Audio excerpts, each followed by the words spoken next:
What's up, everybody, and welcome to Misadventureland, and welcome to Panels and Pictures, our new comic book and comic book adjacent podcast. I'm Bobby, and I'm here with Justin. Hello, my friend. Hello, Justin. How are you doing today? Oh, I'm doing just spectacular. Are you excited about the podcast this evening? Well, this is the first time you and I are going to be talking comic books on a podcast in 3 years? 4 years? It's probably longer than that. Feels like an eternity ago. I think the last time that you and I were on the comic book podcast together was when Fantastic Four came out, Justin. Yep, I remember, and in the studio. Uh-huh. Yep. That's the last time I believe that we were talking about comic books on the same podcast. Because the last time I talked about comic books on a comic book podcast and didn't just like guest on Talking Comics to review a movie or do an April Fool's joke was like Batman versus Superman time period or something. Excellent film. Excellent film. Mark As good as it gets. with the raid, coming in with 8 people. Thank you so much. Thanks, bud. Thanks, buddy. Welcome. How was your stream, my friend? I watched much of it. Oh my god, that raid message. I love it because it's like a bunch of people. Oh, why did our Misadventureland raid message come up? Oh, Cody, that's Cody, obviously Nightbot isn't subscribed because you don't see the thing.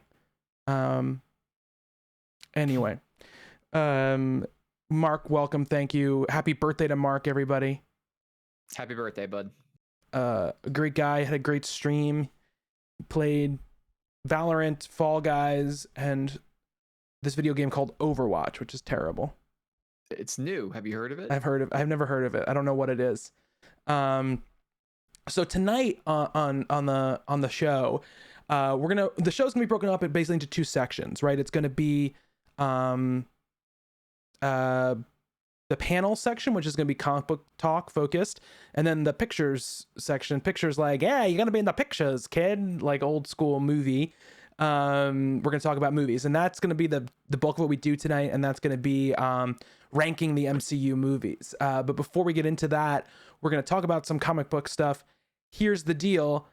I am just starting to like dip my toe back in. So part of this whole thing is I'm going to use this to force me to start reading them again, because if I'm doing content about it, it'll make me want to get into it and to read it.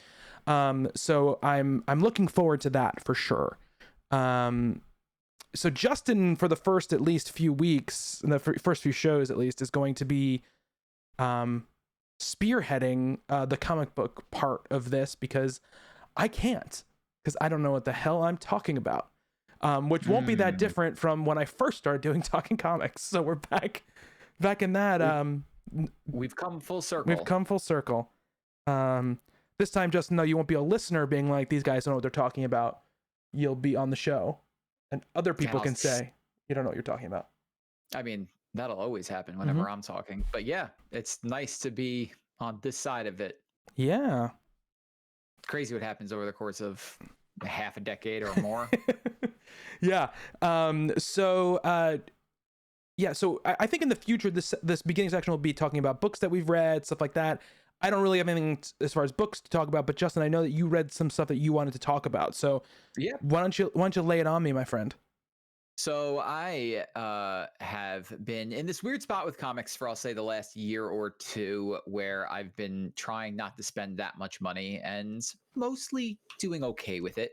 I realized I was back to spending like almost $50 a week in comics, and I was like, I should really pull back. And so I try and keep myself locked at like a $25 maximum. I really wanted to just stop altogether and just go to, hey, 2-3 times a year, I just grab a bunch of graphic novels during Comixology sales, and I just can't do it. Jonathan Hickman started writing the X-Men, and I was like, well, I can't wait 6 months to find out what happens. Right. which is now only going to be 3 months apparently with Marvel Unlimited. That news came out today. Oh, that's cool. Yeah, that is pretty cool. I still won't do it though. I still have to know what's going on. So yeah, I've been reading a bunch of things, mostly Marvel, some DC stuff. I'm still reading Batman and Superman over at DC. I've kind of given up on Justice League for the time being. And Marvel stuff, I'm still sticking with Spider-Man. I picked up Daredevil, which I actually got Bobby to read. Yes, that I did read. Chip Zdarsky's Daredevil, which is really good. Really good. I read whatever's on Marvel Unlimited at this point. Okay. So it's not like a bonkers Zdarsky run. It's like a, just a good Daredevil story, which is like you don't expect out of Chip Zdarsky. But the thing I guess I wanted to talk about most was there's two things. Jonathan Hickman, like I said, is writing X-Men, and so his big X-Men event is going on. Now, Bobby knows nothing about what's going on with the X-Men. Absolutely zero. Do I know? So I will try and explain this as easily as possible. Spoilers. Oh, are we doing spoilers? We need to talk about that off air. Well, we didn't talk about that off air. It depends on if it's books I haven't read, if you want me to read them or not. All right, so I'll give the basic boilerplate synopsis for what his X-Men run is. His X-Men run has the X-Men declaring themselves their own sovereign state. Okay. And they do this, and the sovereign state is on the island of Krakoa.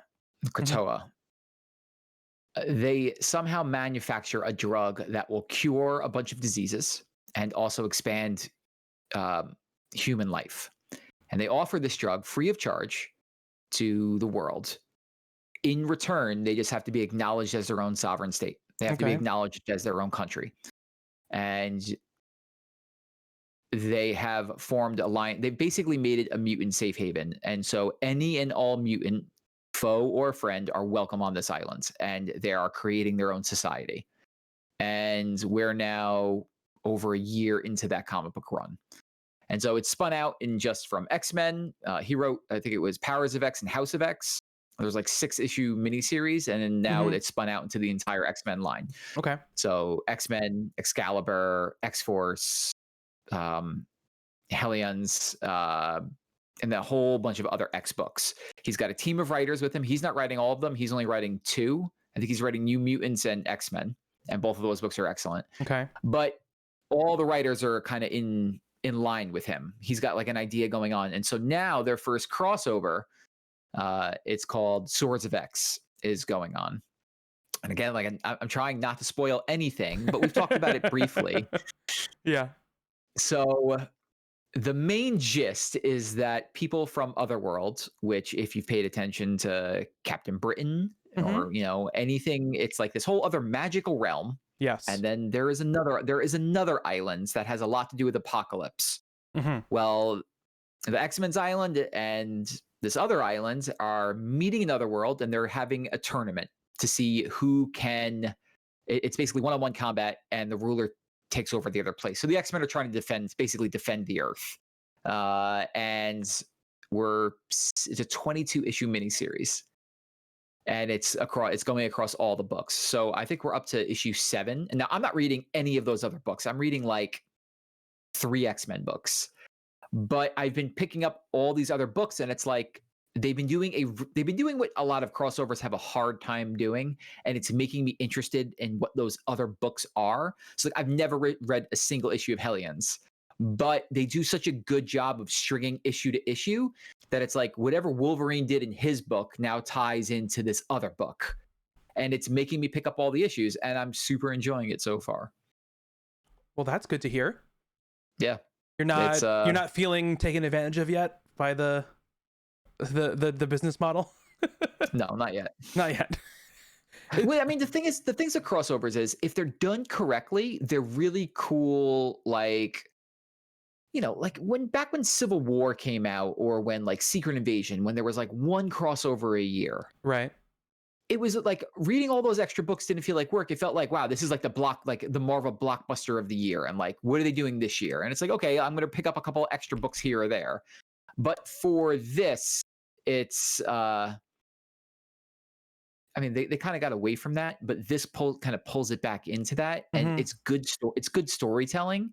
And like there's a lot of X-Men out there, so it's like, well, what's Havoc doing? I don't know. I haven't read Havoc's Astonishing Avengers. Let me see what's going on with Havoc, and then like, okay, I haven't read a Wolverine single story in forever. Let's see what's going on with Wolverine. Oh, cool, he's in hell. Why is he in hell? What's he doing down there? And Comic yeah, books. like of course, that's just the of comic books. Hashtag comic books. And that's just the way these things are, right? Like Yeah. the bad ones are the ones that you remember being like, I can't believe I had to buy 12 extra books or whatever, like Original Sin. Like Mhm. I hated Original Sin. And that's kind of where I got annoyed with crossovers. But when done right and when all the writers are clicking on the same page, it doesn't feel like I'm being asked to do extra. It feels like, cool, I'm getting more detail on what's going on here. Right.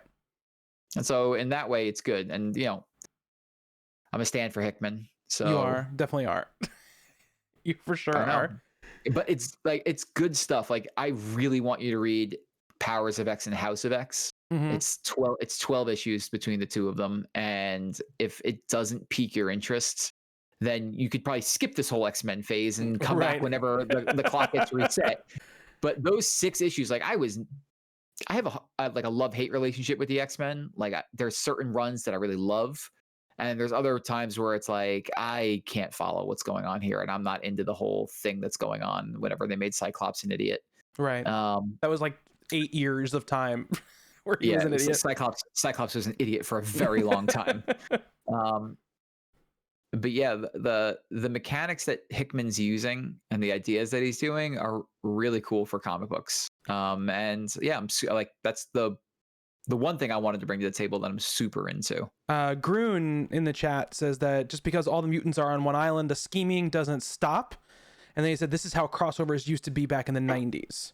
Yeah, They said it's contained to the X-Men books. That's the neat thing. Like they just did a crossover with like the entire Marvel universe. It was like the Empire, right? They had to do with like the skulls and the Kree, and it pulled in Spider-Man, and like I was like, oh cool, Venom. It stopped whatever was going on with Venom, and that's why I kind of fell off. And that is like, I don't want to read this, but when it's tight and it's contained to like the Spider-Man books or the Avengers books or this, then it's like, okay, we're telling a story here, not like I don't have to read Empire Spider-Man #1 to see what's going on. It's like this doesn't have anything to do with Spider-Man, but this is everything that's going on with the X-Men.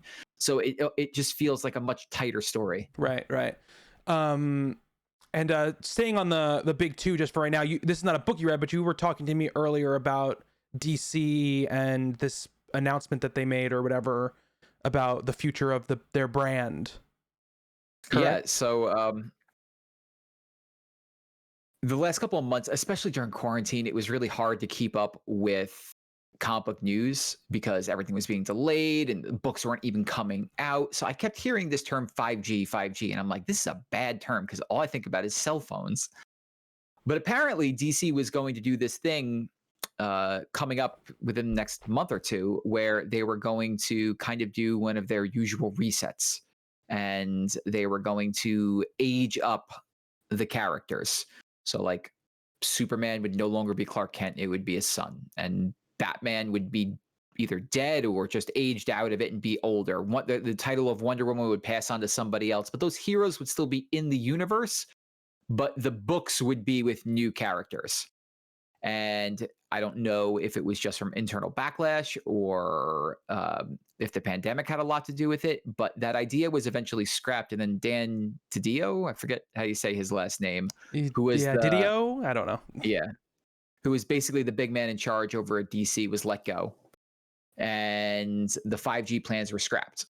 But it's like, well, okay, writers were doing a bunch of work on these lines to kind of get ready for this. A lot of what was happening in Batman recently was part of that. A lot of things happening in Batman's life were supposed to kind of like gear towards this move to 5G. So they scrapped all that, but they still had some threads hanging. So it appears like DC is doing this like 2-month-long kind of sub-series called Future State, which takes the ideas And instead of them making them permanent, they're doing like 2-month runs of this world. And so like Superman is no longer Superman. And Clark Kent is no longer Superman. He's exiled off of Earth because of something he did. And his son is now Superman. So that book is called The Superman of Metropolis, and it deals with Okay. John. And Batman is presumed to be dead, and there's a new Batman running around. And Wonder Woman has passed off her title, and it's Aquaman's kid is now the Aquaman. And there's a new Justice League book with a new Green Lantern, and some faces that you would recognize, some not. And the artwork and the covers and the issues that are going to be coming out, they all got revealed over the last week or so, and it all looks really rad. Like, I like new jumping on points, and like alternate tales, alternate worlds. That was the miracle of the Ultimate Universe for Marvel when it first launched. Was like, hey, we're telling stories that we couldn't really tell because of continuality and canon, and we're going to just throw some new stuff at the wall and see what happens. And some really good stuff came out of that. We got miles out of that whole experience. So yeah, like the artwork's beautiful. It looks like Harley Quinn turned into Tank Girl, which seems like a natural progression for that character. And yeah, it seems like a pretty cool thing. And those issues are gonna start coming out, I think, next month. Okay.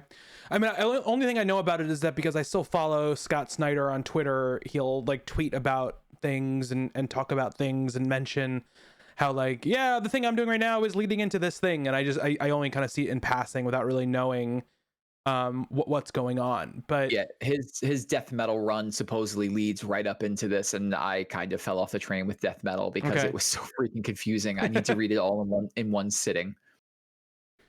Gotcha. And the last thing that I wanted to talk about was I've been waiting on a couple of books to like kind of get up to issue 10, 11, 12 before I start reading them. One of those books was There's Something Killing the Children from Boom Studios. And I knew that Boom is this company that's really exploding right now in popularity. Over the last couple of years, they've put out some really good books. And like I said, I've been waiting on reading a couple of them. The Once and Future is another one of these books. Their Power Rangers book is way better than it has any right to be. And a lot of their number ones are selling out, and then the reissues are selling out, and it's just doing really good stuff. So I had heard about this book, There's Something Killing the Children, and it's a horror book written by James Tynion. And it is what it says.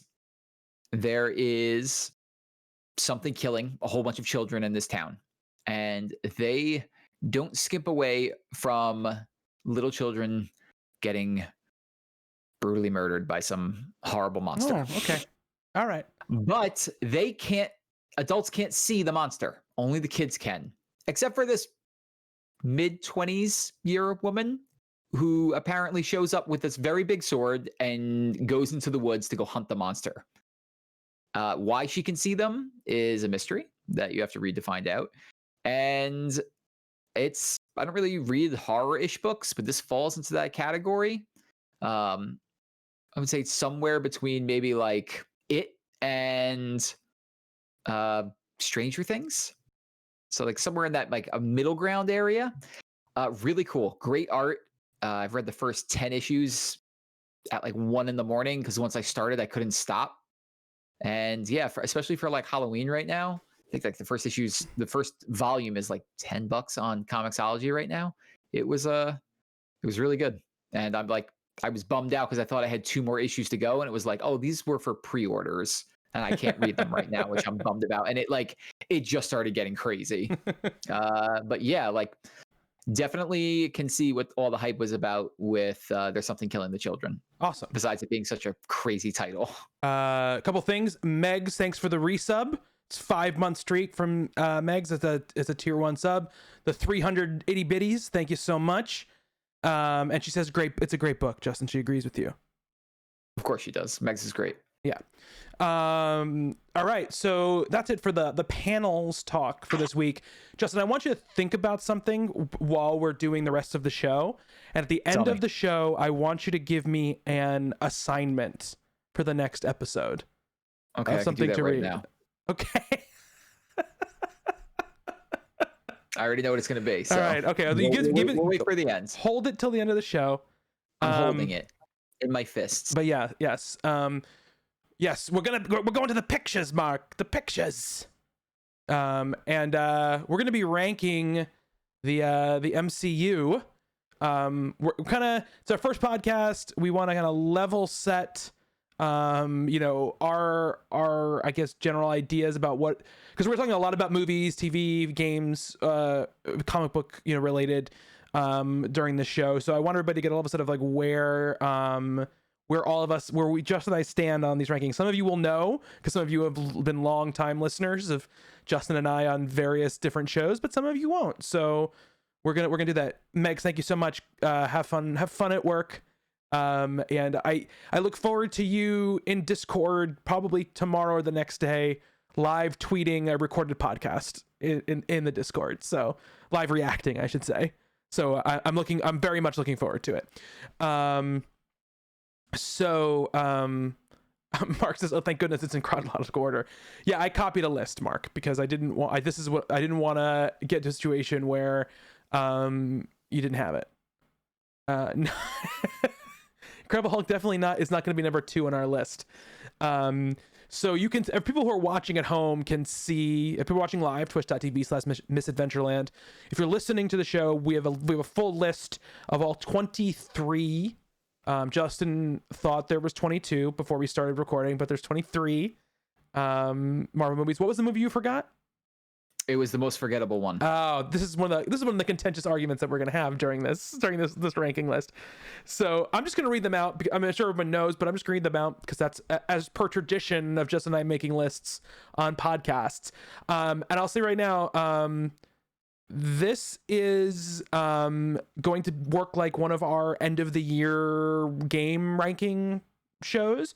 We're coming to a shared ranking of this. We're not doing Justin's rankings and my rankings. So we're gonna have to agree on a order of these movies. I think there's going to be like 4 or 5 movies that we disagree strongly on, or disagree somewhat on, and like 2 or 3 that we disagree strongly on. That's my guess. So here's the list, and this is an order of release: Iron Man, The Incredible Hulk, Iron Man 2, Thor, Captain America: The First Avenger, The Avengers, Iron Man 3, Thor: The Dark World, Captain America: The Winter Soldier, Guardians of the Galaxy, Avengers: Age of Ultron, Ant-Man, Captain America: Civil War, Doctor Strange, Guardians of the Galaxy Volume 2, Spider-Man: Homecoming, Thor: Ragnarok, Black Panther, Avengers: Infinity War, Ant-Man and the Wasp, Captain Marvel, Avengers: Endgame, and Spider-Man: Far From Home. So we have our list of the different movies. Justin is going to be editing this list as we go. I think we'll share edit it, but you can see his name popping up right there. And I'm doing this on my phone. So it'll be interesting. So we might switch it up. But we're going to attempt to rank these movies in an ordered list of 23, I suppose. Which should be something for sure. And we will obviously be responding to the chat as we go through, because I'm sure some of y'all will have an issue. Okay, so Justin, how do you want to begin to attack the list? Do you want to talk about what we think are, like, I think it's best to do it sort of like in sections. Like, what are we going to agree are like the bottom grouping, the middle grouping, and the top grouping? Fine. Yeah, that's fine. And then we can sort of like go from there. And if even, and I guess we'll just move ones around the list as we go along. But we're gonna 23 at the bottom obviously will be the worst, and then 1 will be the best. Let's start with what we think are the worst, and see if let's just try to get 20 the bottom 5, Justin. So what, 19 through 23? That's what we're gonna try to figure out. So, I'll tell you what I think are the 5 in the bottom 5. Okay.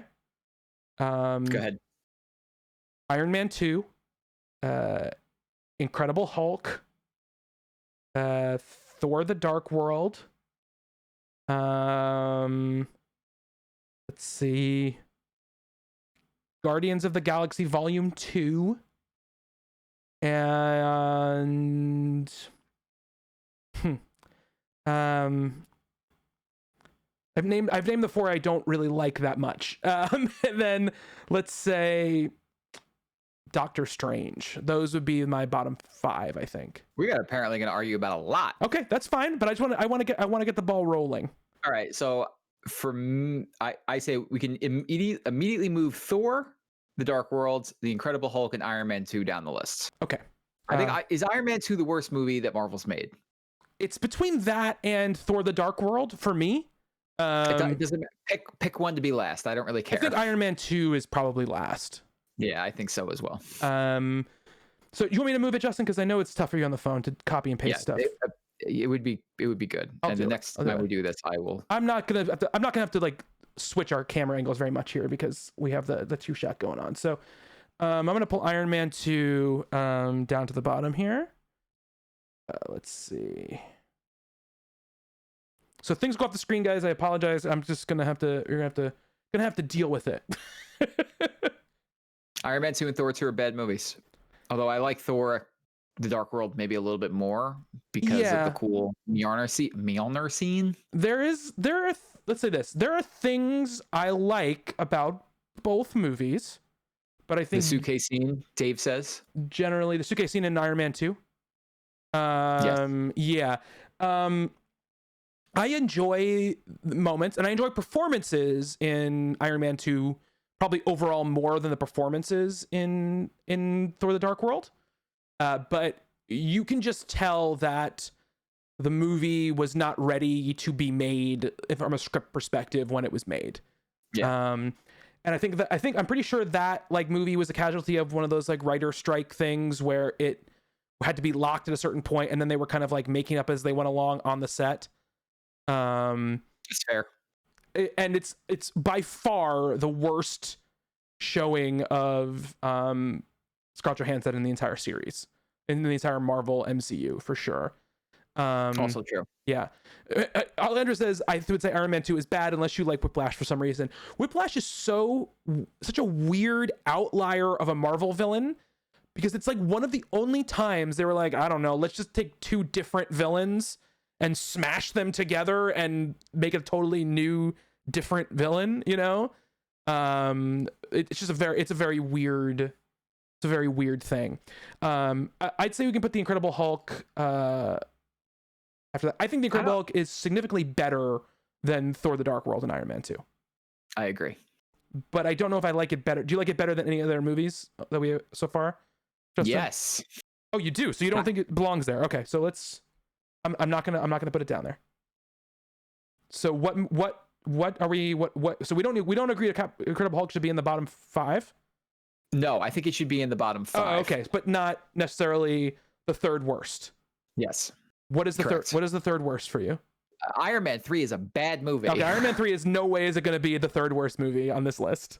Iron Man 3 took the villain of the Mandarin and took a dump on him. It's a bad movie. What your first sentence is correct. Your second sentence is completely wrong. It's a awesome movie with great action scenes and great performances and a really good script. Other than like a couple things I don't like. I mean, it's not going to be in my top 5, but there are some great things. You know what my favorite part of Iron Man 3 was? When the movie turned into Sweet Home Alabama for the middle part of the movie. Oh, and he's hanging out with some kid. That part is great. No, it's literally it's bad. It's bad. It's not bad. When's the last time you watched Iron Man 3? Not that long ago. Because I was like, was it as bad as I thought? And I watched it and I was like, oh no, it is as bad as I thought. The Air Force One scene, great. And the whole suits at the end fight, also cool. But everything else. No. Everything else is bad. The story of Iron Man 3 is bad. When he's captured and that whole fight scene where he just has the one gauntlet and like the one boot or whatever, and he's fighting, that scene is awesome. If we're going on fight scenes, though, both Iron Man 2 and Thor had cool fight scenes. Iron Man 2 has 30 seconds. I mean, I guess that first fight scene where he's in the racetrack is pretty cool, but it's mostly just a cool, like, putting on the briefcase Iron Man suit is cool. And like, there's like 15 seconds of coolness when him and War Machine are fighting. And other than that, it's like, not very cool. Not very cool. I know you like Iron Man 3. I don't just like Iron Man 3. I love Iron Man 3. I mean, everyone's entitled to wrong opinions, but that's fine. It doesn't have to go there. I know you like that movie. I just wanted to state my opinion that I think it's bad. I know it's not going to end up as high as I would put it on my personal list, but just the bottom 3 is just not. Where would you put that movie on your personal lists? Probably in the top half of the movies. I don't know exactly. Okay, that's fine. You know, it might be in my like top 10 like of the movies. Maybe I haven't done like a list in my head in a while since like post Endgame, so I don't know for sure. Iron Man 3 is good. Thank you very much, Dave. The voice of reason chimes in. Iron Man 3 is a good movie. I stand by it. Thank you, Mark, who says Iron Man 3 would be in his bottom 10. Okay, bottom 10. Okay. I can be accepting of that, knowing how much you don't like it compared to how much I like it. But bottom 3 is not going to happen. Go ahead, continue. So, anything else other than Incredible Hulk? No, I mean, I like the Incredible Hulk. This is the thing too, is like, for me, it's like Iron Man 2, I think, is a borderline bad movie. Thor: The Dark World, also a borderline bad movie.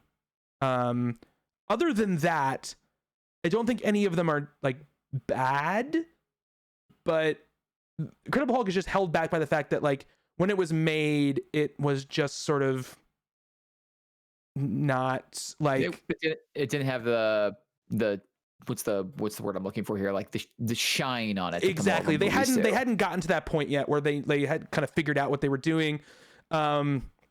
It's a shame because I thought Edward Norton was a really good Hulk. He's good. Really good Bruce Banner. Yeah, he is good. He's definitely good. And I think the CGI in the last scene, the big last action scene, is like obviously a little. It's not there yet, but it was very cool, especially coming off that like Ang Lee Hulk movie, to see like the Hulk just like beating the shit out of Abomination and vice versa. Yeah. Mark says Guardians 2 is also bad. True. Guardians of the Galaxy 2 is also bad. Guardians of the Galaxy 2 is a fun movie. It's a bad movie. It's a fun comedy. It has no plot. It is a bad. Talk about Iron Man 3 having a bad story. Like it's just not. There's good moments in Guardians of the Galaxy Volume 2. Don't get me wrong, but it feels like the ultimate sort of. I don't know. This was funny in the first one, so we're gonna do it again, like in some of the jokes and stuff like that, which always bothers me. I don't know. I thought I laughed only harder at any Marvel movie. The only movie I laughed harder at was Ragnarok. Well, I mean, Ragnarok is a hilarious movie. Guardians 2. Dave says Guardians 2 is almost good. It's fun. It is fun. There's fun stuff about it, and I don't hate it, but I don't think it's a very good movie. B Jack says Guardians of the Galaxy Volume 2 was just a lot of fun. Maybe not the best movie, but fun. He also said Iron Man 3 is a good movie, just not a good Iron Man movie. So you would put Incredible Hulk behind Guardians of the Galaxy Volume 2, right, Justin? Yes. Okay, so I'm gonna put that. I'm fine with putting that as a third worst. I when I do these lists, I want to put like a big gap in between like the bottom 2 and where we go from there. But I mean, next for me would 100% be Guardians of the Galaxy Volume 2, not Volume 1, obviously. No, that's not in my top 10, but it's sort of outside of it. So other than Iron Man 3, what would you put down here? I would put Thor there. The first Thor? The first Thor is a very cheesy ass movie. I don't agree with you. I think it sets the table for a lot of stuff. Again, not a top 10 one, maybe not even top half, but for me, Thor it is buoyed by excellent performances, and sets the table for a lot of very important Marvel stuff. And I think again, much like a lot of the Phase 1 movies, isn't a full-on hit on every cylinder because they haven't gotten the budgets yet that they were going to get a little bit later on, and they hadn't like nailed down the formula yet. But I think that as a movie, I think it's better than Guardians. I think it's better than Doctor Strange. I think No, man. so. I think at the original Thor, like the original slates of movies, I think are mostly, as Alejandro says, forgettable. Like they're a miracle that they worked out enough to get the ball rolling, but when you go back and view them, they don't have that shine.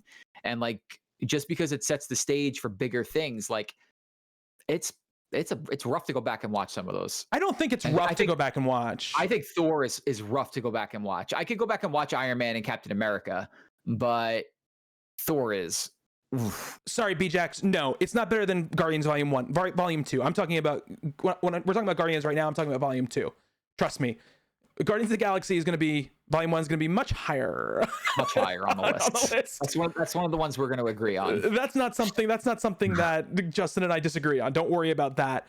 My thing is, like, I just, Guardians of the Galaxy Volume 2 to me, while it has fun moments and can be funny, I think does a very poor job in its structure of setting up, like, okay, here are the stakes, here are we going, here's the bad guy, here's the good guy.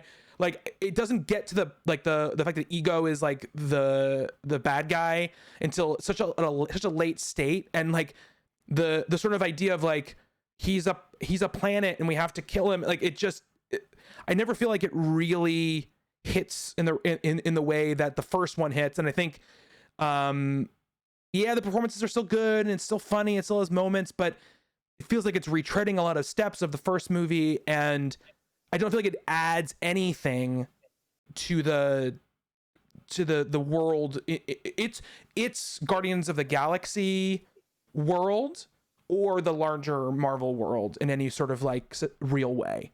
If you want to put it down there, put it down there. I'm not going to go to the mat with you on Guardians 2. Guardians 2. No, I have a bigger fight. Okay. All right. So, I mean, now if you really feel like Thor should go next, I think I like it better than a few of these movies that we have on this list, but I don't have like the fight in me for some of the other ones. All right, put it there. Okay. I do think it's a good movie, but I think it was a miracle that they made it watchable.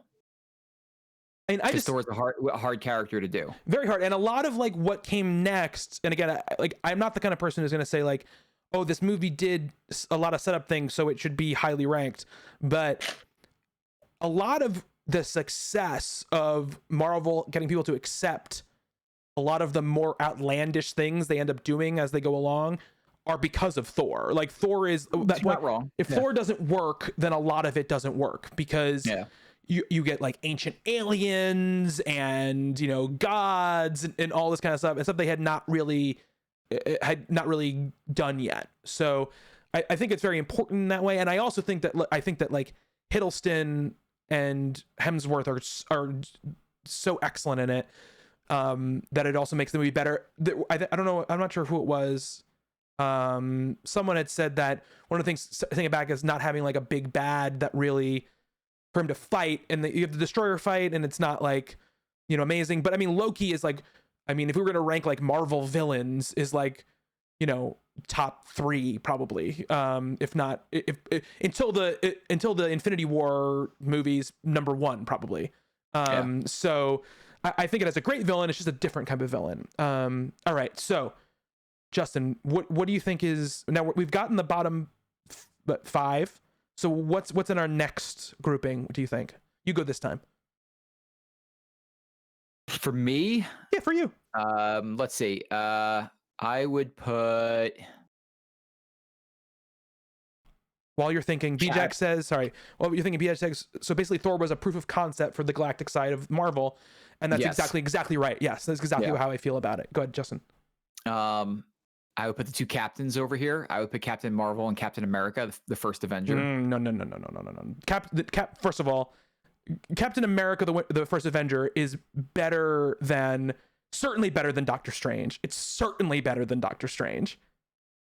I have this I have them all in this like ranking here. so it doesn't really matter to me where they fall. Like Doctor Strange is also probably in this grouping. Craig says, can we agree Captain Marvel wasn't good? No, because I think Captain Marvel is good. Captain Marvel's fine. I think it's certainly, it's not a bad movie. It wasn't one of my favorites. It's probably in top half for me. But it's not one of the ones where I'm just like, oh my God, I love this movie so much, you know?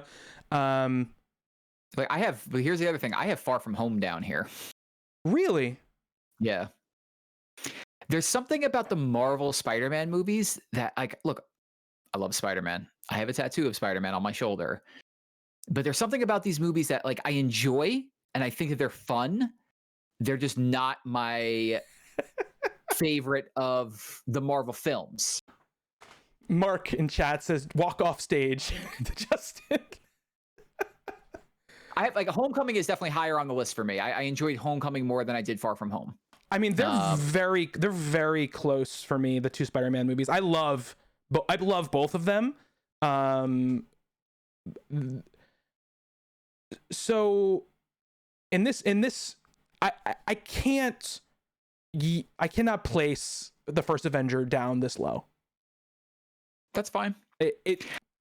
I like Tom Holland, Mark. I'm not saying he's bad. He's great. It's just something about the way that they handle Spider-Man in this universe doesn't completely click for me. That's insane, because it's by far the best Spider-Man has ever been in the movies. I'm not saying it's not a bad Spider-Man. Like, I'm not saying any of that. It's like his placement in the world is just slightly off kilter to me, because it's not the way he is in the comics. Like, he's running around taking off his mask for everybody. It's like, it's good. I'm enjoying it. I'm gonna love the hell out of whatever they're doing with Spider-Man 3. But, like, it's not like one of those ones where it's like I'm freaking out to see it, which is weird because I love Spider-Man so much. Yeah, that's very bizarre for you, Justin. There it is. So, Dave says, I like these movies a lot, but I feel what Justin is saying. So you're saying you think 18 should be Captain Marvel? Like, I have it could be, I've only watched Captain Marvel once, and I've never really felt the desire to go back and watch it again. Okay. Can I ask you, you've seemed like, I mean, not like heavily resistant, but a little resistant to like my Doctor Strange. I happen to like Doctor Strange only because it's one of the only movies where they do some really insane shit with visuals. It's true. No, you're absolutely right. They do. Like, if, again, it kind of picking up your Thor point. It has to work. Like, the audience has to buy into Doctor Strange and magic in general. And they do some trippy, like, his whole thing with the Ancient One is a wild scene. And, like, I think Benedict Cumberbatch does a good job as Doctor Strange. Is it in the top half of the Marvel movies for me? No. But is it closer to the top half than Captain Marvel? For me, yes. Okay. I guess I can see that. My issue with Doctor Strange, I think, is more of a, I don't think they do a great job of doing sort of like the Stephen Strange table setting, like pre-becoming Doctor Strange stuff. I feel like they want you to think he's sort of like an asshole, but the only thing you see him do early in the movie is save somebody's life. And he's like, hey, I saved this kid's life. Yeah, I took away your patient, but I saved this kid's life. And you're like, oh, okay. Like, so I don't think they set up like his sort of like they do in Iron Man so well. You know, it's showing him like, yeah, this guy just doesn't give a shit, right? They don't do as good a job, I think, with Benedict Cumberbatch, Doctor Strange.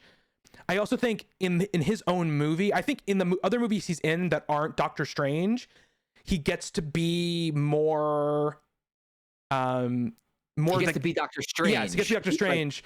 And in the movie, in the Doctor Strange movie, for the most part, he's sort of, I don't know, he's not very dynamic. There's not a lot of like fun in his performance, you know, at all. And while I think the Dormammu stuff is really cool, I think I can't remember what Mads Mikkelsen's character's name is, Cassius, Yeah, whatever it is. I can't remember.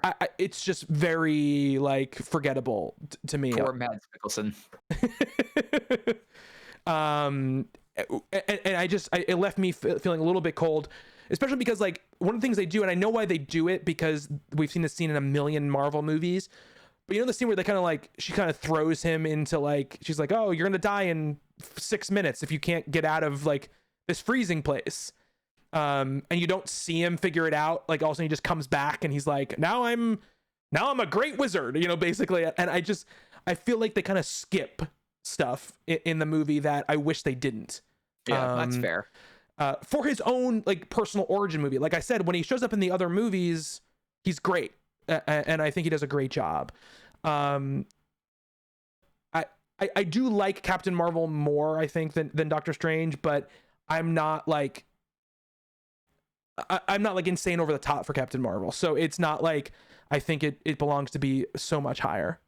Mark agrees with all this analysis, which I've always liked Mark. He's always been a great person. So if you want to put Doctor Strange and Captain Marvel back to back here, to go after, what'd we say, Thor? Okay. Yeah. That's fine. Okay. Here's a question. Yes. How do you feel about the Ant-Man movies? I like the Ant-Man movies quite a bit. It's like one of those things where I don't like, I'm not like in love with them, but I enjoy watching them both a considerable amount. You know what I mean? I think a little bit because of this whole connected universe, they end up feeling like lesser movies only because they intentionally aren't sort of locked into everything else that's going on in the bigger picture, you know? But I try to not penalize them for that in my head, because they're doing what they set out to do, and they're doing it very well. You know what I mean? So it's a tough call for me. It is also Ant-Man. It is also Ant-Man. I mean, that's the thing, is they made an Ant-Man movie work, then they made a sequel, and now Ant-Man 3 is going to be the linchpin of whatever happens next. Yeah. I like the original more than the sequel, even though I think the sequel might be a little bit funnier. Yeah. But I think maybe the next one should be Ant-Man and the Wasp. Okay, I honestly don't. Now that I'm looking, well, here's one of the ones that we're vehemently going to disagree on, which is Age of Ultron. Nope, Age of Ultron is like way up there for me. Age of Ultron, I think we're going to end up at Age of Ultron and Iron Man 3 are going to end up living together in an area that we can both live with. But I agree with Mark. Mark says Age of Ultron needs to be down. Age of Ultron is by far the worst Avengers movie. It's actually the best Avengers movie, because it is the only actual Avengers. It is the only actual Avengers movie. All right. We got into Crazy Pants Town at this point. Crazy Pants Town. Age of Ultron has countless issues. Like there are storylines that get dropped, that get left in the dust, that make no sense. It has cool, don't get me wrong, it has cool moments. It has some great sequences, but as a movie with all its pieces, it just is it's a mess across the board. Age of Ultron is my 5th movie. Okay, well, I'm not saying we have to put it right here, but it is. Age of Ultron is really the only real Avengers movie. The first one doesn't count. It's an origin story. It does count. Shut up. It does not count. It does count. Not count. It does not. They're not even a team for the whole movie. And then Infinity War and Endgame are like greater Marvel Universe crossover movies. The only movie that really deals with the Avengers from start to finish is Age of Ultron. And there's great performances. We get the twins. We get Vision. We get Vision picking up the hammer. I thought Ultron was fine. We get great battle sequences. Like, yeah, are there some bad plot threads hanging? Sure. Is it the best Marvel movie ever? No. But when you walk out this door, you are an Avenger is a fucking great line. That is a great line. I absolutely agree with you. It's a great line. But just because the movie deals with the characters all the way through doesn't make it a good movie. It just means it deals with the characters. I think it deals with some of the characters quite badly. I think that I think Quicksilver is bad in Age of Ultron. I don't even think that Wanda is even that great in it, but she definitely is better than Quicksilver. I think that it does establish good and interesting things, right? It starts to set up obviously the real rift between Tony and Steve, and it deals with sort of like Tony's like, you know, like psychosis about trying to protect everybody and worried about being left behind. And it has great fight scenes, like the ending, like with the Sokovia up in the air and then fighting on it is really cool. Hulkbuster scene. Hulkbuster scene is really good. Yes. But I think that it deals with, I mean, it deals with Natasha and Bruce in it's not something I fundamentally have a problem with, but I think it's badly handled, and I think it doesn't really work. I think the Thor stuff is like terrible. Like it doesn't make any sense. Like he goes away, he gets in a pool that we've never heard of before, and he sees a weird vision, and he comes back and he knows that vision is like the answer or whatever. You know, there's just like a lot of bad problems with it, and I think that as a movie as a whole, it just does not pay itself off in any way. Mark is gonna give you one thing, Justin. I want to see what it is as we continue through this. Let's see what it is. Look, my excitement watching that movie was only, I think, escalated by one other movie on this list. So Age of Ultron is worth its salt purely for the payoff in Endgame with Cap and Mjolnir. Okay. It does some good foreshadowing. It does some good foreshadowing. I'm not saying it has to go at 16, Justin. No, it's definitely not going to go at 16. I will get in my car, drive over there, and beat you with this Mjolnir next to me.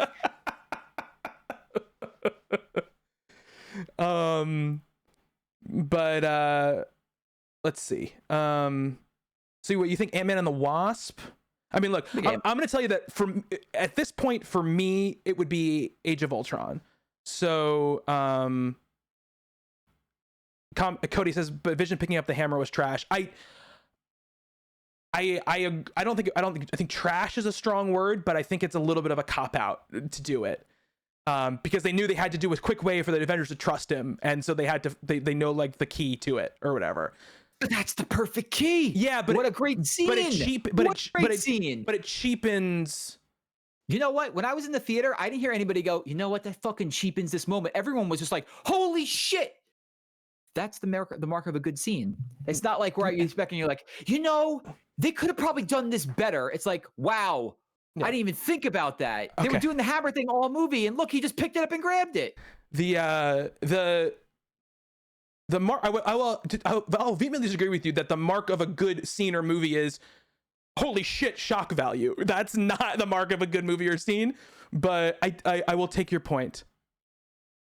Yeah, by that logic, the reveal in Iron Man 3 would be a good scene, which I actually agree with.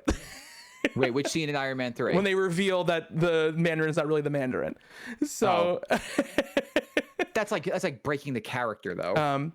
It only breaks the character if there isn't actually a Mandarin, like in the world. Let's see what happens with Shang-Chi. Yeah. So right, let's leave Age of Ultron alone.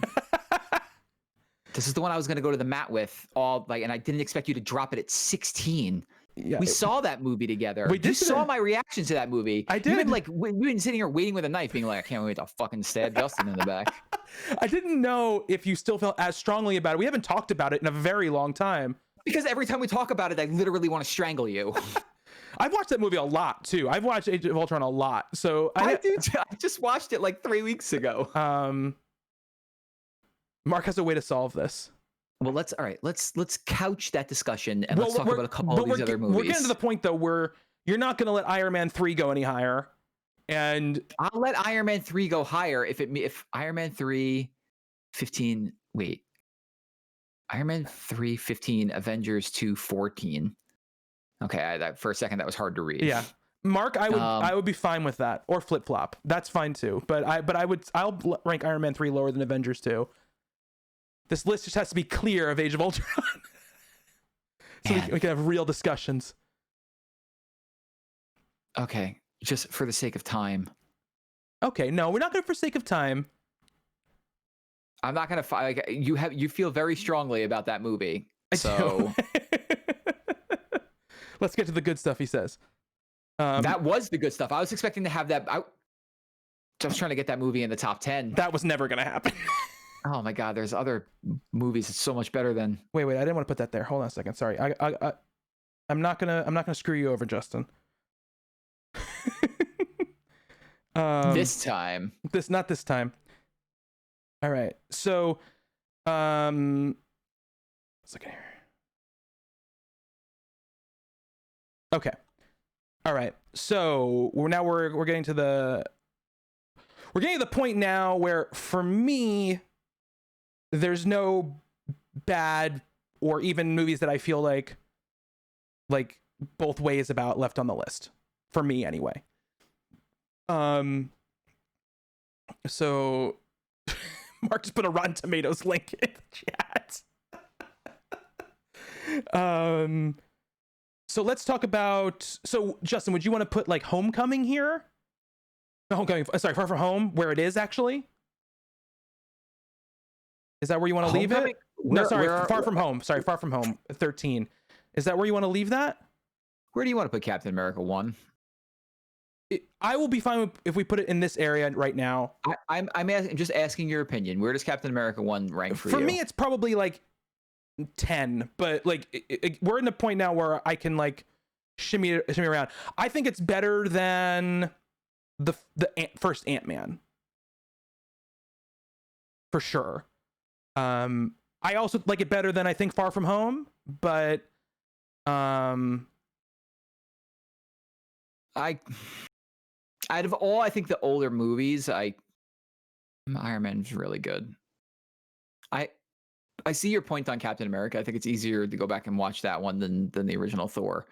It was in like this, like 11 to 16 was just an amalgamation of all these movies that I feel like okay about, and they could have flipped in any direction for me. So, I mean, if you want to push Captain America to the front of that list, I can go with that. Captain America is, I mean, outside the Avengers, which I'm not counting as like phase 1 setup movie or whatever, obviously, Captain America, the First Avenger is my favorite phase 1 movie. Where do you have Iron Man on your lists? Iron Man is probably like right behind First Avenger for me. Because for me, the thing for Iron Man is that I feel like Iron Man is 2 amazing acts of a movie and then kind of a underwhelming third act. I don't think the ending battle is very good. You know, I just, obviously I Am Iron Man is like a universe setting moment, and the Nick Fury thing in the post credits is obviously like, whoa, we're setting up a whole thing here. But like I don't like it when the movies decide, okay, like obviously if Tony had his full lineup of suit facing against this like Ironmonger suit, he would obviously win. He's faster, he has more weapons, it's more advanced. So we're gonna make him like the suit break and he's gonna be almost dying, you know, all that, like that kind of stuff. Like I just don't like when they do that, because it leads to like an underwhelming ending. And I think that other than Captain America: The First Avenger, which obviously has a huge emotional ending to it, all those phase 1 movies sort of suffer from this. I'm fine. If you want to put Cap up towards the top 10, in front of Iron Man, that's fine. So what would you say? I think this is where Ant-Man goes. Ant-Man goes next. Okay. Oops, hit the wrong button there. So Ant-Man, better or worse than Far From Home? What did we decide? I think it's better. I think it's better. Okay. I don't disagree with you. I think Ant-Man's a really good movie. I also like Far From Home a lot, and I will say what we didn't really talk like at all about Far From Home. I love the Mysterio stuff. It's very good. I love the Mysterio stuff. Mark, don't worry, Spider-Man's gonna get his due. I love Homecoming a whole shit ton. I gotta choose between one of them for me right now, and that's what I'm gonna put my weight behind. They made an Ant-Man movie really funny and really funny and good too, and endearing and good, and yeah, like I think that stands out a lot more than like a very good Spider-Man movie. Jake Gyllenhaal is great. He's very handsome. He's very handsome and very good in Far From Home for sure. I totally agree with you, and I think that movie is really good. But I also think Ant-Man is great. Then I would go Iron Man, and then the first Avenger. Fine. Okay. Does that round up the top 10? That rounds up. Well, now we have bottom 10. Now we're at the bottom 10. Is chat yelling at me for putting Iron Man so low? No. Cap stands. No. Cap stands unite. Mark is excited.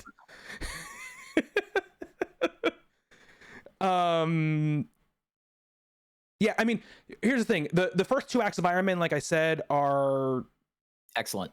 And it is so immediately apparent you're like, they got this 100% right. Like the performance is, I mean, he obviously, we all at this point, you know, Robert Downey Jr. is a legend, so it doesn't even matter. But it was just such like a missile, like how like disruptive it was for, I think at that time, what you were expecting from a comic book movie, what as a comic book fan you were expecting from a comic book movie. It just did so much. I just think that last act lets down a little bit. And for me, Captain America, when I go back and watch it now, it's of all of the series, it's pretty amazing how strong Steve's through line is through all the movies, and how I think of all of the characters who existed from the beginning until Endgame, you can the cohesiveness of his character, I think, are just is just amazing. And I love that about it. And I think that those scenes early on where, like, right before he gets the serum with Erskine, and he says that thing, he's like, you know, not a strong man, but a good man. It's like everything that is Captain America, you know. Not a good soldier, a good man. Not a good soldier, a good man. That's what it was. That moment, it's just like, it's everything. It's his entire like life after that is about that moment, you know. And when Erskine dies and he, like, you know, he puts his hand on his heart, it's like, it's very powerful. And especially it becomes more powerful because of the movies that came after it, which I think is really great. You could say that about most Stanley Tucci roles, though, Mark. That he does a great job in them. It's true. All right, so now we got 23 through 10, and now we're gonna do 1 through 9. The movies we have left are The Avengers, Captain America: The Winter Soldier, Guardians of the Galaxy, Captain America: Civil War, Spider-Man: Homecoming, Thor: Ragnarok, Black Panther, Avengers: Infinity War, and Avengers: Endgame. What do you think, Justin? What's going to be 9th on this list? Homecoming? I could see Homecoming. I feel like this 9 and 8 are going to be like Homecoming, Avengers, the first Avengers movie, I feel like. Chat is saying that we should go with the Avengers at number 9. Well, chat is not running my brain, okay? Of course, when you want to make your point that I'm wrong, first place you look is chat. You're the one who just said you thought Homecoming was to be number 9. I'm agreeing with you. I could go with either one. The Avengers was a miracle that it worked out, and that they made it work. And Homecoming is a very different but very good Spider-Man movie. That scene in the car with Michael Keaton is so good. Oh, Michael Keaton's such a good villain. He's such a good villain in that movie. He's one of the few they didn't kill off. They could use him again. Man, that scene in that car scene is so good. When they both realize like that when Keaton realizes, and then like Holland also realizes that now Keaton realizes it. I just love. There's so much tension. It's so good. So put it above Avengers. I didn't say anything bad about Avengers. I'm just talking about how much I like Homecoming. I'm not saying above Avengers because I also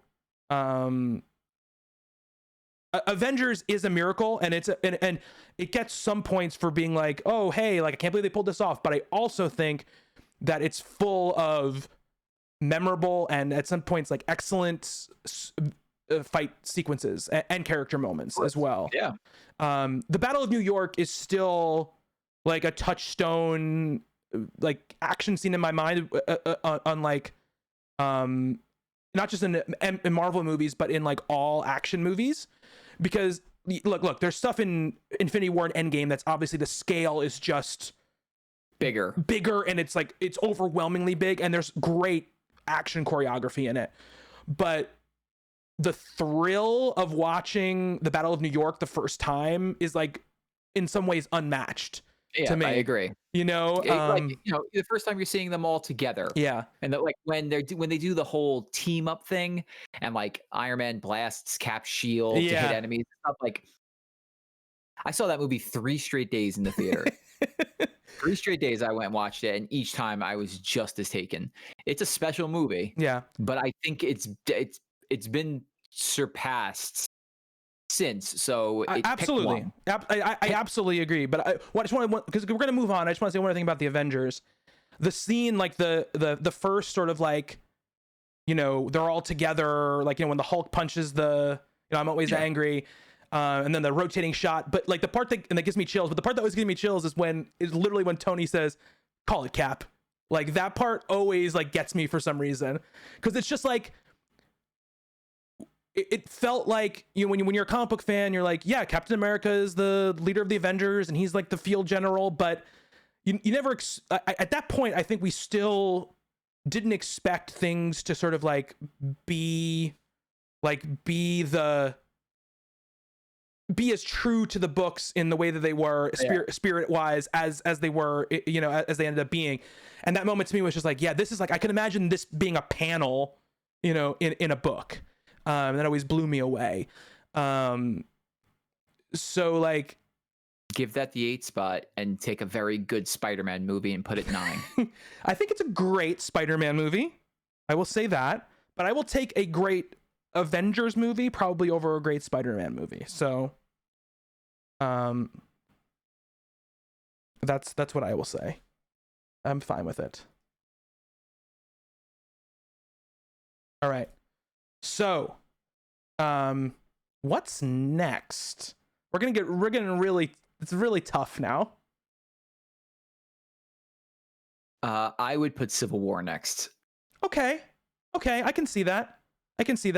You put the least painful one for me next. Civil War is very good. Extremely good. I think we're all in great territory now. Now we're in all great territory. It's just, you know, it's like Avengers, what was it, 2.5? And like, it's great. It's fantastic, but it just doesn't touch the other movies on this list. I think in some ways it comes close for me. I think I'm a person who loves Zemo as the villain. I love the type of villain he is. Mm-hmm. Because he's the kind of villain that in most Marvel movies, you know, most Marvel movies are about the heroes, not about the villains. So you get things like, you know, Darren Cross and Ant-Man, where it's like, who cares? Like the meat of it is just Paul Rudd, right? In Evangeline Lilly and Michael Douglas in Civil War, they were like, we're going to create a villain that sort of just lets the heroes be the center stage, but that's his whole purpose, is to let them destroy each other. And I really liked that part a lot. And going into Civil War, you know, I was very reticent about it because I don't like the comic book series that it's based on. I don't like the comic book series either. I'm not a big like I'm not a big, heroes versus heroes type of person. My least favorite trope. Yeah, but the way they did it in Civil War, in the film Civil War, I thought they did it in a way where it didn't feel like Cap and Tony were being, neither of them were being unreasonable about what they were doing, and they didn't wanna fight, and I like that about it, and I like the way they bring in the Ant-Man. Obviously, the airport scene is fantastic. It's our first Spider-Man scene when Ant-Man goes Giant Man. It's just a great moment. And I think the ending too in the actual like Winter Soldier facility is awesome. But I'm okay with it being in this point at this place for me. Chat's going nuts. We're ignoring chat for the time being. I don't want to make enemies. I love Civil War. Yep. I love it. Like this, we're at the point. We're at the point now. Like honestly, everything on here from like 10 up, I love. So this is all just degrees of loving. What would you put at number 6? Black Panther. Black Panther and Guardians are going to be in this sort of like space for me, I think. Really? Yeah. I have Guardians higher. Okay. Guardians is my number 3.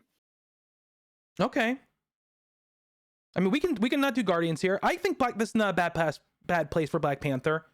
I think it's the best origin film they've ever filmed. It's 100% the best origin film. 100%. I'm just trying to.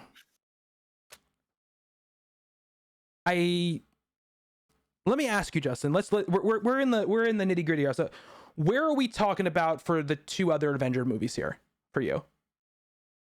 We're talking 1 and 2 for you. 1 for Endgame. Okay. All right. Endgame, I think Endgame's the best Marvel movie. I disagree, but I mean, I'm not gonna be like, oh my god, you're a freaking idiot, about it. Mark, what do you mean yikers at Guardians of number 3? I don't think that's yikers. I mean, Guardians is like one of the best of them for sure. I have no qualms about that at all. What is your number 1 Marvel movie then? The best Marvel movie, Captain America: The Winter Soldier. That's my number 2.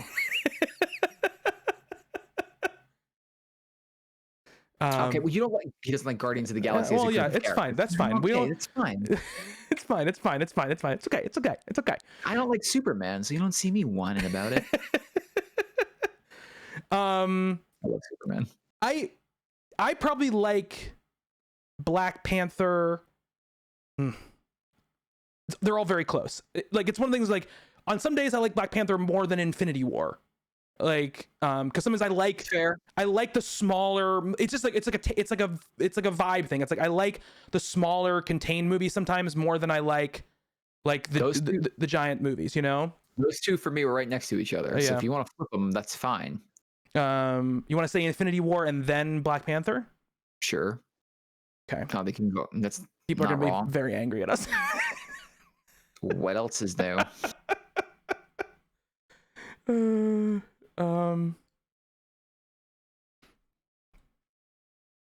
Remember, this is a shared list. We can release our personal list at another point. People then would be mad at me. Okay. All right. So we have Endgame, Ragnarok, Guardians, and The Winter Soldier left. I will tell you what my ordering is for this, Justin, and then you can tell me yours and we'll figure it out. Okay? Okay. So this is very hard. I told you my number 1 already. Winter Soldier is my number 1. Then it's Thor Ragnarok, and then it's Avengers Endgame, and then it's Guardians of the Galaxy.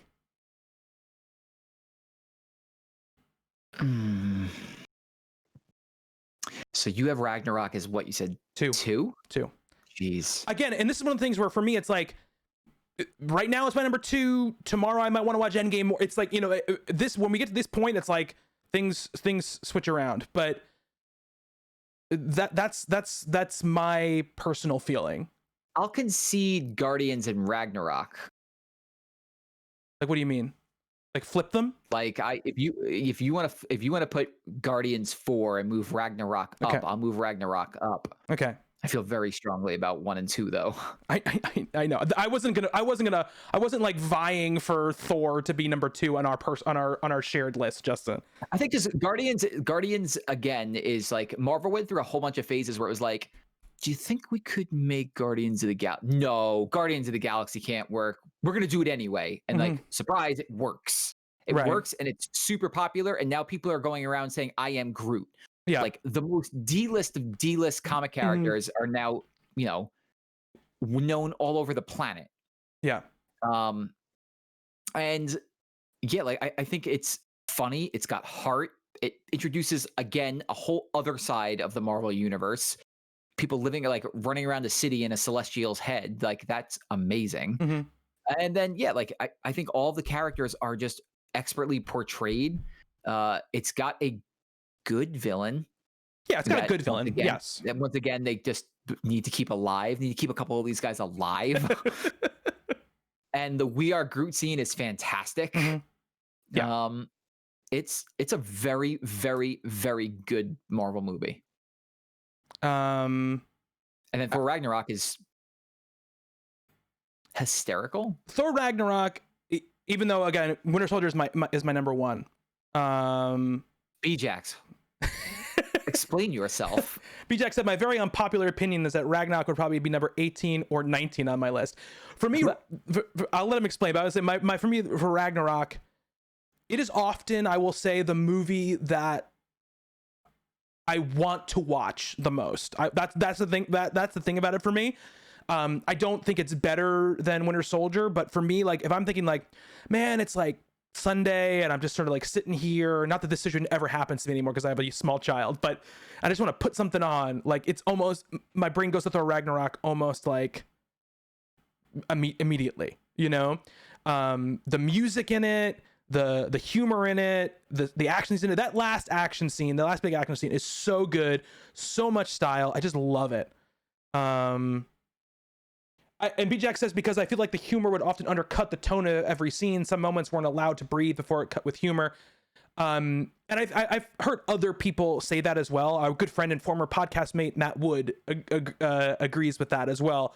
I just never felt that about it. Like for me, humor in movies doesn't take away from the drama of scenes. Like I think often, and this is probably coming from the fact that even though he's very problematic now, was such a Joss Whedon person as a developing like 13, 14, 15, 16-year-old, like the humor, like sort of like rounding out or like coming in on very serious things, doesn't make me feel the feelings less, and many times it makes me feel them more because it endears me to the characters more than I think straight drama often does. But that's why I love Thor Ragnarok so much. Plus, damn, does he look handsome with short hair. And it leads right into, which I think we're talking about Endgame and Winter Soldier, but Endgame and Infinity War I think gives Thor, I think more Infinity War than Endgame, but gives Thor his best moments in the team movies, right? I feel like in the two Whedon Avengers movies, he's sort of like the afterthought character in a lot of ways. And I think especially in Infinity War, he's like one of my favorite characters, or my favorite storylines in Infinity War. And that moment in Infinity War, we didn't really even talk about Infinity War because we skipped over it, but like the moment where he shows up in Infinity War on the battlefield is like goosebumps, scream with your fist in the air type of moment. I think Infinity War, because you're right, because we just kind of glossed over it like we did Tomb Raider that one time on our Game of the Year list. I think it's very good. It's the weaker part of one bigger movie, I think, and the shock value at the end is great. It's fantastic. But I think of it as one giant movie, and I think Endgame just is better. Yeah, I mean, I think there are things about Infinity War that I think I like more than Endgame. There's certain things like I think I like sort of like the individual like grouping stories. I think they're stronger. But I think like you're right, Justin, in a way. I mean, it feels like a full movie, but it does feel like, okay, this is part one of a part two type of situation. Um, but that's like really like the again Infinity War, that like dueling action scene with the one that's on Titan and the one that's on Earth at the same time is really fantastic. It is very good. And sort of like the natural progression of what we talk about Battle of New York, which is like Doctor Strange putting the the kind of like magic steps down for Star-Lord to run on, and then the portals for Spidey to swing through. It's got the humor, it's got the seriousness. I mean, what's the Russos are like obviously like the MVPs of the Marvel universe as far as directors go. Yes. We're talking about two of their movies as the one or two in this discussion. Sorry, Justin, go ahead. 3 of them in the top 5 or 6. Yeah, in the top 6. Yeah, I mean 3 of them, all of their movies in the top 10. So all right, so this comes down to Winter Soldier and Endgame. Yeah. Before Endgame, Winter Soldier was the best movie they ever made, and I think it might be continued to be the best movie they have ever made for a considerable amount of time.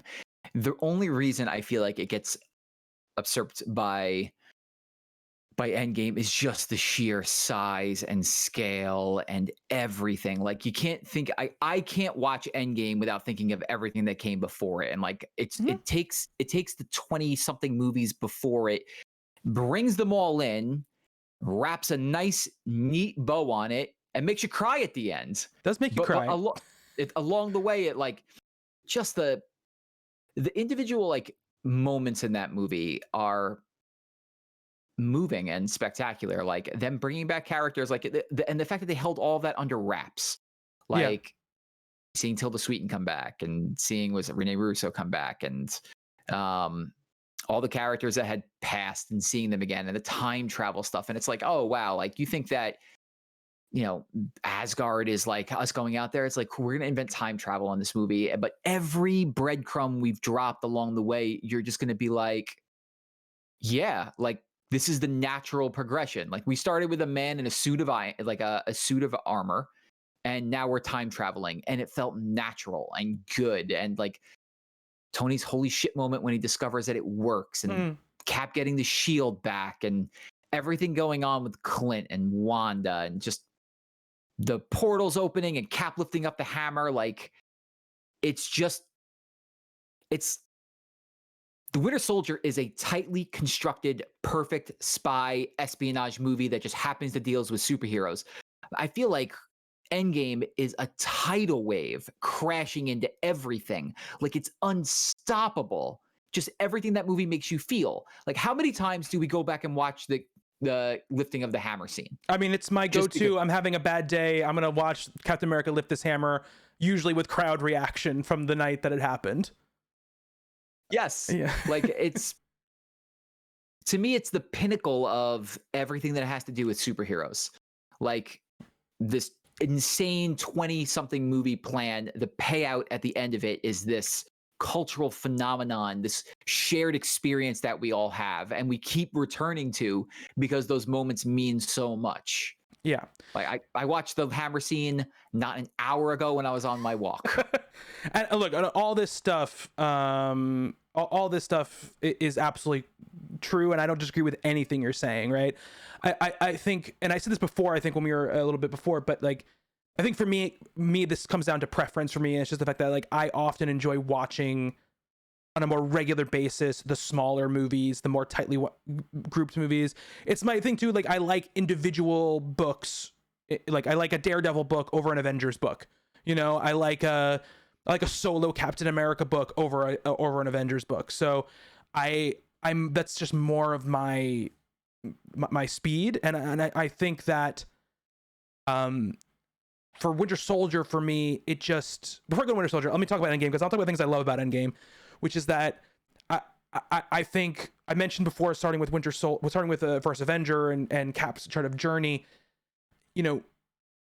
I was that moment at the end, he picks up the hammer, all that, you know, but then when the shield gets destroyed and he's, you know, hurt and he thinks he's alone, and in front of him is just an entire army of people, of her army of bad guys. He doesn't do anything but tighten his shield, his broken shield, and stand there ready to fight them no matter what happens, right? He doesn't give up, he doesn't give in. And for movies to have distillations of a single character, these giant movies to come down and have a distillation of a single character in that way, I think is, you know, it is very impressive and transcendent in a lot of ways, because you don't expect that from these giant movies which are dealing with the business of hundreds of hero characters versus thousands of villains and all that kind of stuff, you know. And I love, like you mentioned, like they have like these callbacks and this reverence, and I think Mark mentioned in the chat, it pays off you for being a loyal viewer of all of these movies, right? Even out of little things like when Wasp comes back and, you know, they say they have to get the van going, she says, you know, we're on it, Cap, right? Which is a call, and she looks at Scott and they kind of like laugh to each other and then they go. In Ant-Man and the Wasp, you know, Paul Rudd's character Scott calls him Cap, and she teases him about it. She goes, "Oh, you're calling him Cap now," or whatever. And for that little moment in that movie to be brought back for this giant thing, it is just a really great thing to have happen. Endgame is the culmination, and the Green saying this, of 22 movies before it, and that's an amazing feat. But for me, the reason why Winter Soldier is above it for me is because Winter Soldier is, as you said, this perfectly crafted, tightly wound spy thriller that has also has momentous implications for the Marvel Universe as a whole, which was at the time was a huge deal. Like the Shield being Hydra thing was a giant deal at the time, and sort of like expanded out and spun out into the whole entire universe. But the Steve story will always resonate me most, and I think that's also part of this. And I think that Winter Soldier, that Ed Brubaker run, was such a great, you know, high watermark in comic book, in major, you know, big two comic book storytelling, and to bring that to the screen in their own way, it's not the same, but in their own way, and do it in the way they did it and be so effective. And I think, obviously, we know in the movie theater, right, that this is Bucky, right? We know that from the beginning because we know the stories. But I was with people who didn't know the comic books, and they were genuinely like affected by the fact that it was Bucky and surprised. And for me, I was like, oh, everyone's gonna know. It's obviously gonna be this guy, right? But nobody knew. And I think all of that is just so great. It's another part of the Marvel Universe. I love when they expand, and this is why Guardians, I think, is great, and Black Panther is great in this way too. They expand the universe by bringing in different genres and different ways of telling their stories, right? And I love that about it, because it was like, no, we can make a spy movie. These movies don't all have to be the same, right? We can make a spy movie out of this character, and it's going to be fucking awesome. And to this day, like when I watch all of them, I do my rewatches of all of them, I'm always waiting for one of the other ones to go above it, you know? And it just never does. It never does for me. It always sticks at number one for whatever reason. I see that, but I felt the same way until Endgame. Like, not even the specter of Infinity War topped the Winter Soldier for me. I would have put it probably like one or two after it. Mm-hmm. But there is just something about Endgame, man, that they could stop. They could literally stop right now and be like, we're done. We told our story. And I'd be like, oh, that's sad. And I'm bummed about it. But like they told the story. They like as just as much as a miracle as the original Avengers was making it work. They somehow went on top of that multiple times and been like, no, this all works. All 22 work. And Green makes a point. Like, you're right. To get the most out of Endgame, you really have to watch the other Marvel movies. Yeah. A good chunk of them. And I can take that into consideration, but I still feel it's so freaking overwhelming. Everything about that movie is overwhelming. It absolutely is. And I love Endgame, and the more I watch it, the more I enjoy it. And I loved it when I first watched it. So it's not a movie that falls in my estimation at all. But One of us has to concede. one of us has to concede. One thing really quick, I just want to go back really quick because I forgot to mention this. And it kind of goes to my Captain America journey. There's this moment in Civil War where I just want to point it out because we're talking about the movies, where it's the funeral, Peggy's funeral, and Natasha is there, and they're talking, and you know, she goes like, you know, I got a helicopter or I got an airplane, come right now, and she goes, I can't sign it, Natasha, whatever, and she goes, I know, and he goes, and why are you here? And she goes, because I just think you needed a friend or whatever, and like those little moments, and this is just my I guess my love letter to the entire like grouping of movies is that like I think you can have those moments and they matter so much is what I love about these movies. And that's just, I just wanted to say that before we like finished off. We're picking what we're number one. If we want to call it Endgame number one, we can do that. Like I'm not going to be angry that that Endgame is the number one movie. I won't be angry. I won't be angry if Winter Soldier takes it. Like Winter Soldier is a phenomenal movie. It's 1 and 1A for me. Right. Yeah. I get you. But someone has to say, okay, like let's just move on. So I will go ahead and put Endgame at number one and put the best Marvel movie at number two, Captain America, the Winter Soldier. Read me that number one again. Avengers Endgame. Oh, that's right. That's number one. No ties, Grun. It's a coward's way out. No ties. We can't tie. No ties. We've actually gotten better at giving into each other's opinions over the years. Yeah. All right. So let's read this list off. The worst Marvel movie is Iron Man 2, followed by Thor: The Dark World, then The Incredible Hulk, Guardians of the Galaxy Volume 2. We got Thor, Doctor Strange, Captain Marvel, Ant-Man and the Wasp, Iron Man 3, Avengers Age of Ultron, Spider-Man Far From Home, Ant-Man, Iron Man, Captain America the First Avenger, Spider-Man Homecoming, The Avengers, Captain America Civil War, Avengers Infinity War, Black Panther, Guardians of the Galaxy, Thor Ragnarok, Captain America the Winter Soldier, and number one, Avengers Endgame.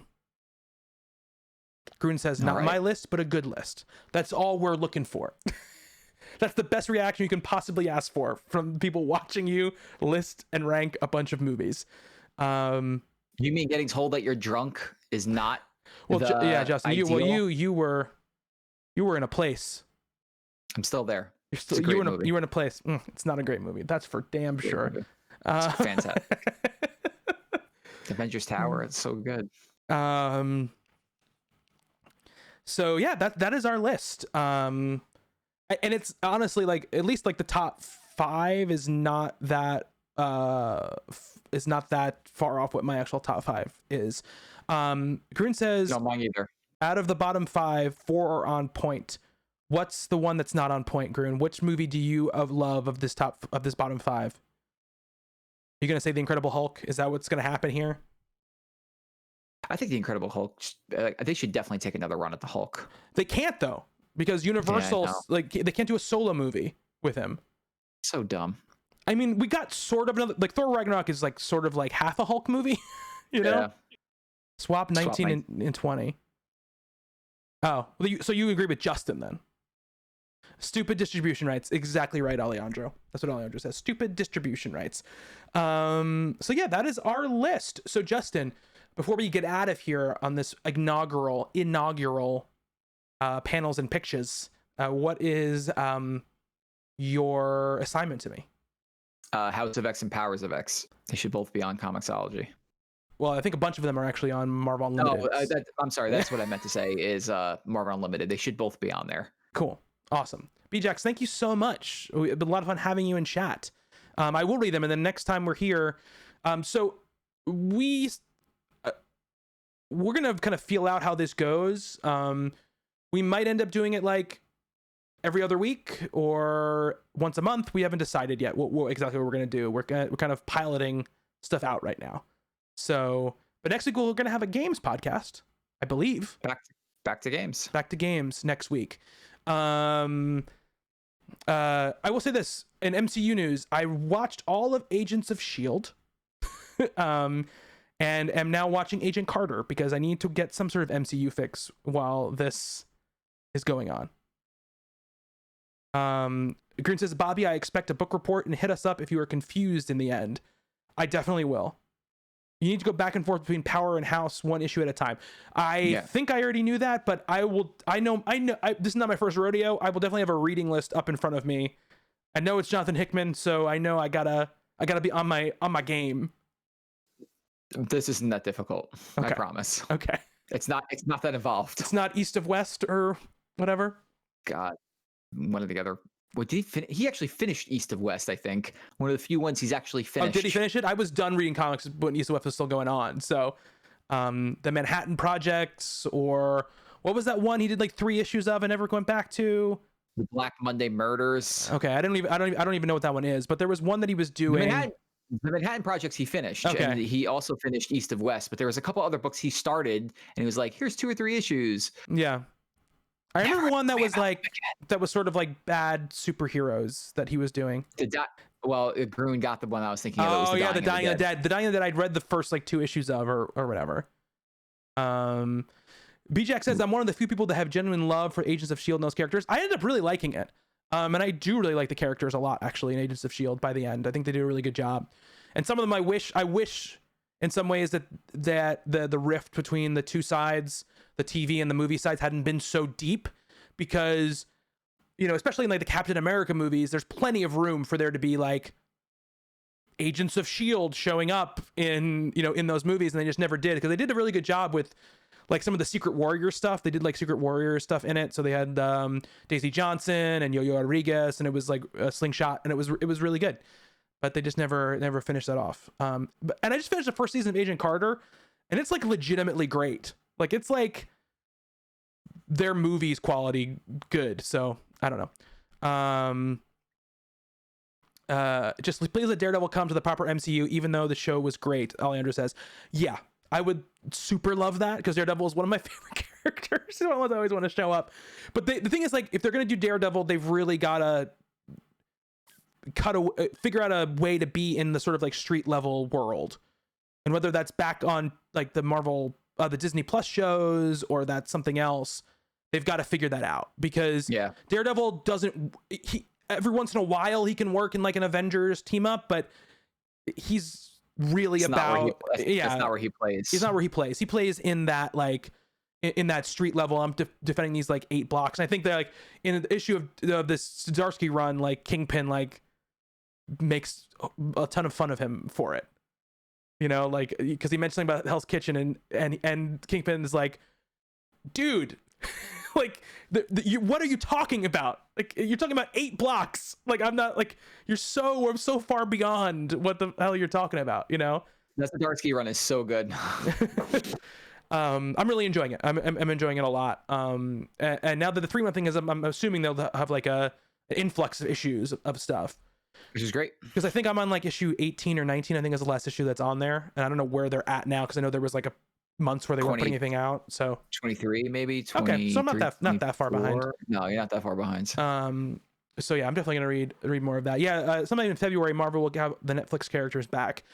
Yeah, there's a lot of stuff there. I mean, I know they're doing the Moon Knight show. That's the Moon Knight, the She-Hulk, that kind of stuff makes me think that they're gonna have some sort of like street level Disney Plus like universe thing going on, you know, where they can pluck characters out and put them in the bigger movies, but they have characters who are like who are there. Gruen says, don't sleep on Coates' run on Captain America. Justin, did you read any of that? You haven't read that? No, I haven't read it. It's one of the ones I'll just wait till it's done. Like that whole run is done. Gotcha. I've heard good things about it though. Well, I'm sure we'll have assignments from the chat at some point as well, for books to read. But I will read Powers of X and House of X for next time. Next week we'll be back with a games podcast. You can find us on Twitter at Misadventure Land, but without the A in land. It's such a hard thing to say out loud. Misadventureland TV on Instagram. and twitch.tv/MissAdventureland. If you're listening to this in podcast form and want to watch us live, we do podcasts Monday nights at 9 p.m. That is our scheduled podcast time. Thank you for the follow, Bjax. Thank you so much. Welcome to the carnival. Appreciate it. Yes, thank you so much. Hope you come back again. Follow us on Twitter and Instagram, and you'll see our schedule. The rest of this week, Wednesday, I'm going to return to the Underworld and play some Hades. Yes. That'll be 9 p.m. Eastern, and then I can't stream on Friday because I have previous plans. But Saturday night, I'm gonna stream, and I think at least Cody and I are gonna play some more Phasmophobia on Saturday night at 9 p.m. So look out for that. But until then, thank you, Justin. Thank you, Bobby. And thank you to everybody who's been listening. Until next time, be good to one another. Later.